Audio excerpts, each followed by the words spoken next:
آج صرف آپ کو یہ بتا رہا ہوں کہ ہمیں نبی کریم صلی اللہ علیہ وسلم نے کچھ اذکار سکھائے ہیں، کچھ ذکر سکھایا ہے اللہ کا، جو ان ایول فورسز کو دور کرنے کے لیے۔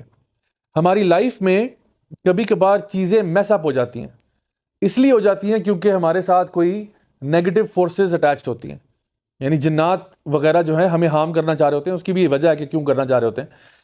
تو فی الحال میں آپ کو یہ بتانا چاہ رہا ہوں کہ there are negative forces sometimes that are affecting us, whether physically, mentally, psychologically, emotionally اور اینی وچ وے۔ اور یہ اثرات جو ہیں یہ بڑے کبھی کبھار شدید ہو جاتے ہیں، بڑے ایکسٹریم ہو جاتے ہیں، ٹھیک ہے۔ ان میں سے ایک چیز جو ہے اس کو ہم کہتے ہیں slip paralysis. Slip paralysis, slip paralysis اگر آپ کو نہ پتا ہو کیا ہوتا ہے، جن کو پتا ہے ان کو بہت اچھی طرح پتا ہے کیا ہوتا ہے، اور جن کو نہیں پتا میں بتا دیتا ہوں۔ سلیپ پیرالسس ایک ایسا پروسیس ہے جب آپ بستر پہ لیٹے ہوتے ہیں، سو رہے ہوتے ہیں، اور ایک دم سے آپ کو فیل ہوتا ہے جیسے آپ کی چھاتی کے اوپر ایک وزنی چیز بیٹھ گئی آ کے، اور آپ ہل نہیں سکتے۔ آپ کوشش کر رہے ہیں ہلنے کی، بٹ یو کینٹ موو۔ آپ کچھ بولنا چاہتے ہیں، آپ بول نہیں سکتے۔ You become paralysed in your own bed, you are awake but you can't move. اور کچھ ہی دیر کے بعد، مے بی کبھی کبھار آدھے گھنٹے بعد، 50 منٹ بعد، گھنٹے بعد، وہ چیز آپ کے سینے سے اٹھ جاتی ہے۔ یہ ڈفرنٹ کلچرز میں، ڈفرنٹ ٹریڈیشنز میں it was always associated to demons, to jinns. Psychologically اگر آپ بات کریں تو میں نے کئی سائیکولوجسٹ کی اس کے بارے میں ڈسکشنز دیکھی ہیں، پڑھی ہیں، سنی ہیں، اور وہ بیسکلی یہ کہتے ہیں واللہ عالم، وی ڈونٹ نو، اللہ کو بہتر پتا ہوگا، ہمیں نہیں پتا۔ تکے لگا رہے ہیں کہ یہ ہوگا وہ ہوگا، لیکن کہتے ہیں ہمیں سمجھ نہیں آتی یہ ہوتا کیا ہے۔ واٹ از دس اسٹیٹ کہ جہاں پہ ایک بندہ بستر میں لیٹا ہوا ہے اور پیرالائز ہو گیا عارضی طور پہ، ٹیمپرری پیرالسس میں چلا گیا۔ We don't know any medical cause for this, why is it happening. اس کی ایم آر آئی کرا لیں، سی ٹی اسکین کرا لیں، every thing is clear, what's going on. ہمیں پتہ ہے اسلامکلی کہ دس از بیسکلی شیاطین افیکٹنگ اے پرسن۔ اچھا، میں آپ کو ایک بھائی کا واقعہ سنا رہا ہوں جنہوں نے واؤچ کر کے یہ بات بتائی، اور میں خود بھی پرسنلی بہت لوگوں کو اس پہ ہیلپ بھی کر چکا ہوں، getting out of sleep paralysis. تو ان کو میں کہتا ہوں کہ آپ رات کو سونے سے پہلے اپنے اذکار پڑھا کریں۔ سب سے پہلے تو مغرب کی نماز کے بعد جو ہے نا، ہمیں اذکار پڑھ لینے چاہیے شام کے۔ اس میں کچھ اذکار جس طرح آیت الکرسی ہے، جیسے 4 کل ہیں، ان میں سے 3 کل اسپیشلی قل هو اللہ احد، قل اعوذ برب الفلق، قل اعوذ برب الناس پڑھ کے ہاتھوں پہ بلو کرنا، اور پھر اپنے پورے جسم پر رب کرنا۔ یہ نبی کریم صلی اللہ علیہ وسلم رات کو سونے سے پہلے 3 دفعہ کرتے تھے۔ اور سورۃ البقرہ کی آخری 2 آیات جو ہیں، آپ صلی اللہ علیہ وسلم نے فرمایا یہ تمہارے لیے ہر چیز کی پروٹیکشن کے لیے کافی ہیں۔ پھر کچھ اور اذکار ہیں، مثلا کہ بسم اللہ الذی لا یضر مع اسمہ شیء فی الارض ولا فی السماء وهو السمیع العلیم۔ ایک اور ذکر ہے اعوذ بکلمات اللہ التامات من شر ما خلق۔ ایک اور ہے اعوذ بکلمات اللہ التامہ من کل شیطان وہامہ ومن کل عین لامہ۔ یہ سارے اذکار آپ کو بائی دا وے حصن المسلم میں مل جائیں گے۔ اللہم عافنی فی بدنی، اللہم عافنی فی سمعی، اللہم عافنی فی بصری، لا الہ الا انت۔ یعنی یہ وہ اذکار ہے کہ یا اللہ، ہم ہر چیز سے اللہ تعالیٰ کی پناہ بھی مانگ رہے ہیں، اپنے لیے عافیت بھی مانگ رہے ہیں کہ ہمیں اللہ تعالیٰ حفظ و امان میں رکھے۔ تو اس میں نظر بد کے لیے بھی ہے اور ہر طرح کے شر کے لیے بھی ہے۔ اور جس طرح ہم سورہ فلق اور ناس میں پڑھتے ہیں، من شر الوسواس الخناس، ٹھیک ہے، الذی یوسوس فی صدور الناس من الجنۃ والناس، تو یہ اللہ تعالیٰ کی حفاظت میں ہم آ جاتے ہیں۔ سو جتنا زیادہ آپ نے اذکار کیے ہوتے ہیں اتنا زیادہ آپ اللہ تعالیٰ کی پروٹیکشن میں آتے ہیں۔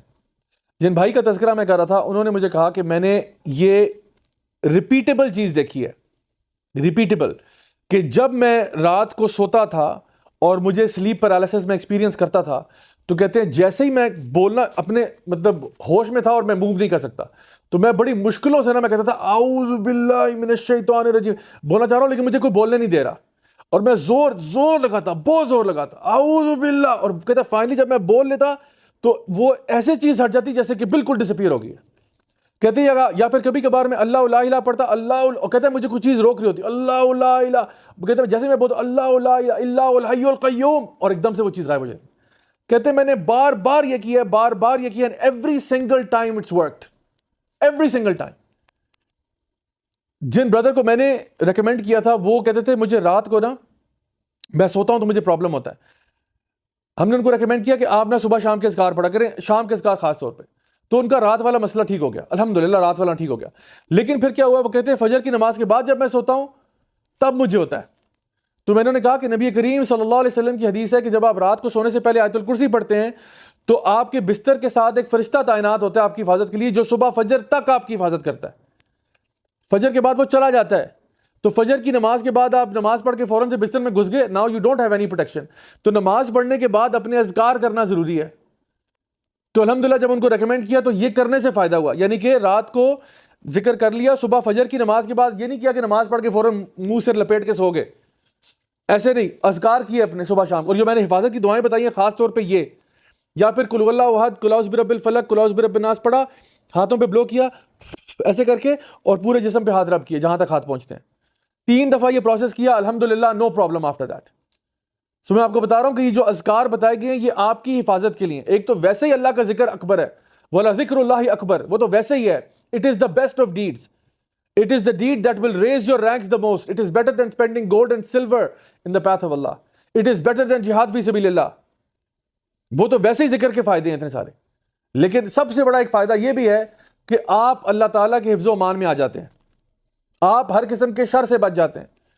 گاڑی میں قرآن رکھنے سے کچھ نہیں ہوتا، قرآن پڑھنے کے لیے نازل کیا گیا ہے، ڈیکوریشن پیس کے طور پہ نہیں ہے. لوگ کیا کرتے ہیں، تعویذ پہن لو، قرآن گاڑی میں رکھ لو، فلان جگہ پہ قرآن رکھ لو، اس سے کیا ہوگا؟ اللہ نے یہ جو ذکر اذکار بتائیں یہ پڑھنے کے لیے ہیں. یعنی اللہ تعالیٰ کہہ رہے ہیں ذکر کیا کرو، ذکر ٹانگا کرو. قرآن مجید میں کوئی آیت نہیں ہے ایسی، نبی کریم کی کوئی ایسی حدیث نہیں ہے کہ ذکر کو ٹانگ لیا کرو. ذکر کرنے کے لیے اللہ کو یاد کرنا، دل میں اللہ تعالیٰ کو یاد کرنا، اپنے دماغ میں اللہ کو یاد کرنا، منہ سے زبان سے اقرار کرنا، زبان سے کہنا اللہ اکبر اللہ اکبر. تو یہ ساری چیزیں، اور ان اذکار کے پھر خود بہت سارے فائدے ہیں. یعنی ایسے اذکار ہیں جو زمین و آسمان کو نیکیوں سے بھر دیتے ہیں. ایسے اذکار ہیں جو ہر دفعہ ذکر کرنے سے جنت میں ہمارے نام کا درخت لگ جاتا ہے. لا حول ولا قوت الا باللہ پڑھنا، سبحان اللہ و بحمدہ، سبحان اللہ العظیم پڑھنا، الحمدللہ کہنا، سبحان اللہ کہنا، یہ سارے اذکار ہیں. تو جب انسان ویسے ہی فارغ بیٹھا ہو کبھی، تو بجائے کہ فوراً سے ہاتھ ہمارا فون کی طرف جائے اور ہمیں خواہ اسکرولنگ شروع کر دیں، اللہ کو یاد کر لو تھوڑی دیر کے لیے. میں یہ نہیں کہہ رہا کہ بیٹھ کے اب آپ سارا دن یہی کریں، لیکن چلو 5-10 منٹ تو نکل ہی آتے ہیں نا. ڈے ٹو ڈے لائف کے اندر آپ کہیں ویٹنگ روم میں بیٹھے ہوئے ہیں، ڈاکٹر کو جو ہے نا دکھانے کے لیے گئے تھے، ویٹنگ لاؤنج میں بیٹھے ہوئے ذکر کر رہے ہو اللہ کا. کسی کو ملنے کے لیے گئے ہو، کہہ رہے جی ویٹ کریں ابھی باس اندر ہیں 5 منٹ میں آتے ہیں، اللہ کا ذکر کر لو، شاید اسی میٹنگ میں برکت ڈال دے اللہ تعالیٰ. سو کیپ ان مائنڈ کہ یہ جو اللہ تعالیٰ کا ذکر ہے نا یہ بہت بڑی چیز ہے.